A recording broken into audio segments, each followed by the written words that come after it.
ദൈവത്തിന് സ്തുതി. പ്രഭാതകിരണത്തിലേക്ക് സ്നേഹവന്ദനം. ഭാഗം 2239. ഇന്ന് ഫെബ്രുവരി മാസം 16-ാം തീയതി, ഈ ആണ്ടിലെ 47-ാമത്തെ ദിവസത്തിലെത്തി. വലിയ നോമ്പിന്റെ ആദ്യത്തെ തിങ്കളാണ്. വേണമെങ്കിൽ 1-ാം ദിനമെന്ന് പറയാം.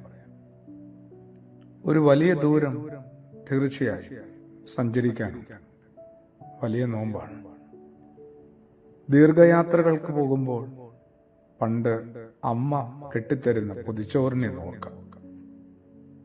നോമ്പിന്റെ 1-ാം നാൾ സഭയെന്ന അമ്മയും ഒരു വഴിച്ചോറ് തരുന്നുണ്ട് ഓരോരുത്തർക്കും. ഇന്നേ ദിവസമേ ശുഭക്കോന ശുശ്രൂഷയാണ്, അനുരഞ്ജനത്തിന്റെ ശുശ്രൂഷയാണ്. ആ ശുശ്രൂഷയിലാണ് അത് പാകപ്പെടുത്തിയത്. ആ പൊതിച്ചോറ് നിറയെ സ്നേഹമാണ്, ഒപ്പം ക്ഷമയും കരുണയും പരസ്പര ആദരവും എളിമയും വിശ്വസ്തതയും തുടങ്ങി എത്രയധികം കൂട്ടുകറികളും ഉണ്ടെന്നറിയാം. കുറെ കൂടി ഒന്ന് പൊറുക്കുവാനും സ്നേഹിപ്പാനും എന്നെ ഒന്ന് പരിശീലിപ്പിക്കണേ, എന്നെ ഒന്ന് പാകപ്പെടുത്തണേ എന്ന് പ്രാർത്ഥിച്ചു തുടങ്ങുന്നത് നല്ലതാണ്. യാത്രക്കിടയിൽ പലതരം ആളുകളെ പല അവസരങ്ങളിൽ പല ഇടങ്ങളിൽ കണ്ടുമുട്ടാൻ സാധ്യതയില്ലേ? അപ്പോഴൊക്കെ ഒന്ന് ഓർക്കണം, നമ്മുടെ കൈവശമുള്ളത് കൈമോശം വരാതെ സൂക്ഷിക്കണ്ടേ, ശ്രദ്ധിക്കണ്ടേ.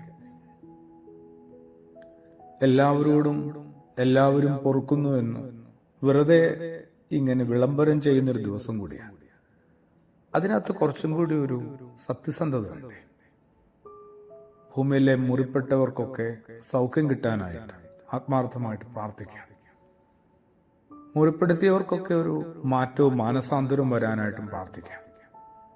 തീർച്ചയായും ഓരോരുത്തരും ഒന്ന് നിരുപാധികം വ്യവസ്ഥകൾ കൂടാതെ മാപ്പ് കൊടുത്തും മാപ്പ് വാങ്ങിച്ചുമൊക്കെ മുമ്പോട്ട് പോയാൽ നല്ലതാണ്.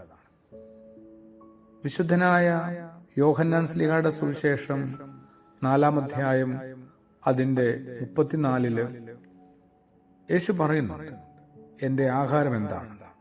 എന്നെ അയച്ചവന്റെ ഇഷ്ടം ചെയ്യുക, അവന്റെ പ്രവൃത്തികൾ പൂർത്തീകരിക്കുക, അതാണ് എന്റെ ആഹാരം. നമ്മൾ ഓരോരുത്തരുടെയും നോമ്പിലെ ആഹാരം ഇതാണ്. ഇത് കഴിഞ്ഞിട്ട് മറ്റ് ആഹാരത്തെക്കുറിച്ച്, പ്രത്യേകിച്ച് ഉദരത്തിലേക്ക് എത്താനുള്ള ആഹാരത്തെക്കുറിച്ച് ആഗ്രഹിക്കാവൂ. അതിൽ ആകുലപ്പെടാം.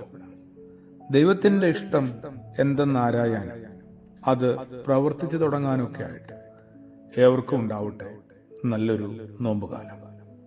1-ാം ദിവസം അങ്ങനെ എല്ലാവർക്കും മാപ്പ് കൊടുക്കുകയും മാപ്പ് കിട്ടുകയും ഒക്കെ ചെയ്യുന്ന ഒരാശ്വാസത്തിന്റെ അനുഭവത്തിലേക്ക് എത്തട്ടെ. ആമേൻ.